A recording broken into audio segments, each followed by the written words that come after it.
இந்தியாவும் சீனாவும் ரஷ்யாவுக்கு உதவி வருவதால் தான் உக்ரைன் மீதான தாக்குதலை ரஷ்யா நிறுத்தவில்லை என ட்ரம்ப் காட்டமாக விமர்சித்துள்ளார். ட்ரம்பின் பேச்சை தொடர்ந்து அமெரிக்காவுக்கு சீனா கடுமையான எச்சரிக்கை ஒன்றை விடுத்துள்ளது. இதற்கு காரணம் என்ன? விரிவாக பார்க்கலாம். நேற்று ஐநா பொதுச்சபை கூட்டத்தில் பேசிய அதிபர் ட்ரம்ப், உக்ரைனுக்கு எதிராக போரை நடத்த சீனாவும் இந்தியாவும் ரஷ்யாவுக்கு நிதியுதவி அளித்து வருகின்றன. ரஷ்யாவிடம் இருந்து பெருமளவில் இரு நாடுகளும் கச்சா எண்ணெய்கள், ஆயுதங்கள் கொள்முதல் செய்து வருகின்றன. இதன் மூலம் கிடைக்கும் நிதியை பயன்படுத்தி ரஷ்யா உக்ரைன் மீதான தாக்குதலை தீவிரப்படுத்தி வருகிறது.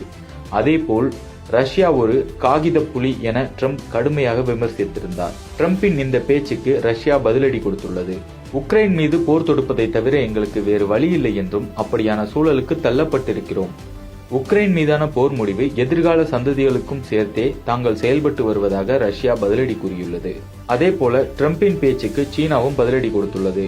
ரஷ்யாவுடனான வர்த்தகத்தை தடுத்தால் எதிர் நடவடிக்கை கடுமையாக இருக்கும் என சீனா எச்சரிக்கை விடுத்துள்ளது. ரஷ்யாவுடனான சீன நிறுவனங்களின் வர்த்தகத்தை எவ்விதத்திலும் தடுக்கக்கூடாது.